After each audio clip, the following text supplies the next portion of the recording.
सचिन पायलट, अशोक गहलोत और गोविंद सिंह डोटासरा जूली के बीच, इनके बीच मुकाबले में सबसे आगे कौन है, आइए इस वीडियो में जानते हैं। आज हम बात करेंगे राजस्थान की उस सियासत की जहां चार नाम गूंजते हैं: सचिन पायलट, अशोक गहलोत, गोविंद सिंह डोटासरा और टीकाराम जूली। सवाल वही पुराना है, कौन है सबसे आगे? लेकिन जवाब ढूंढते वक्त हमें कुछ कड़वे सच भी देखने पड़ेंगे। तो चलिए इस रण में उतरने के साथ, तथ्यों के साथ, थोड़े से व्यंग के साथ और बिना किसी लाग लपेट के शुरू करते हैं। पहले बात सचिन पायलट की, एक नेता जो युवा है, ऊर्जावान है और जिसके पास न तो कुर्सी का लालच दिखता है, न ही पुरानी सियासत की बासी चालें।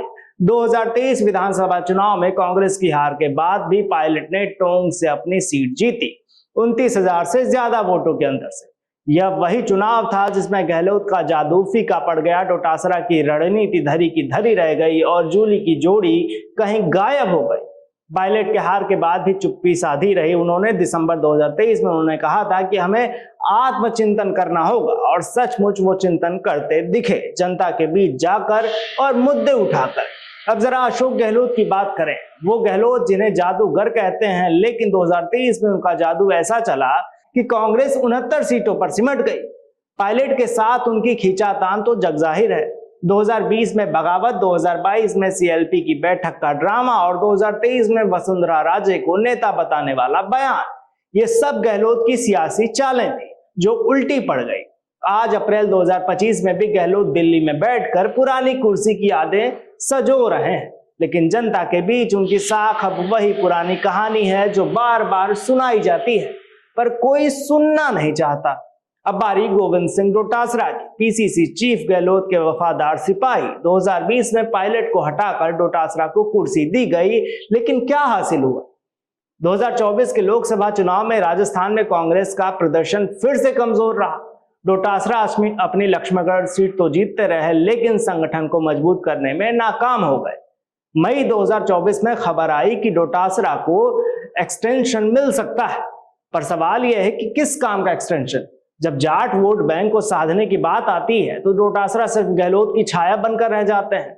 न कोई सोच है, न कोई काम है, न कोई पहल, बस पुरानी लकीरें पीटते रहते हैं। और फिर आते हैं टीकाराम जूली। डोटासरा के साथ इनकी जोड़ी खूब चर्चा में रही है। दिसंबर 2024 में एक ट्वीट में कहा गया कि राजस्थान कांग्रेस में अब सिर्फ 4 नाम चलते हैं: जूली, गहलोत, डोटासरा और पायलट। लेकिन जूली का रिकॉर्ड देखिए, अलवर से विधायक, गहलोत सरकार में मंत्री रहे, पर जनता के बीच क्या पहचान है इनकी? न कोई बड़ा आंदोलन, न कोई बड़ा मुद्दा। जूली और डोटासरा की जोड़ी को लोग कहते हैं कि ये गहलोत का विस्तार है, लेकिन जब गहलोत का जादू ही फीका पड़ गया तो ये जोड़ी क्या कर लेगी? दूसरी तरफ सचिन पायलट 2020 में बगावत के बाद भी वो टिके रहे। 2023 में हार के बाद भी वो जनता के बीच गए। मई 2023 में उनकी जनसंग्रह यात्रा ने दिखाया कि वो सिर्फ कुर्सी के लिए नहीं, बल्कि मुद्दों के लिए लड़ते हैं। भ्रष्टाचार पर सवाल, युवाओं के लिए आवाज, पायलट ने वो किया जो गहलोत, डोटासरा, जूली भूल गए।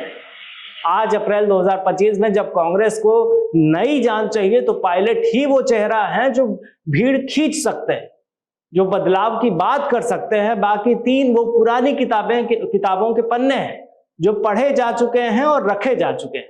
तो सवाल वही है, इस मुकाबले में कौन है आगे?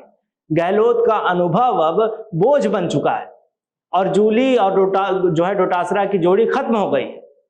गहलोत की छाया से अगर ये लोग निकलते तो शायद राजस्थान में कुछ कर पाते, पर वही पुराना खेल गहलोत का सहारा लेकर जीतते आए हैं। इनका अपना कोई शायद वजूद नहीं रहा होगा। खैर, इस मुद्दे पर आपकी क्या राय है, कमेंट में बताइए। तब तक देखते रहिए राजस्थान वन।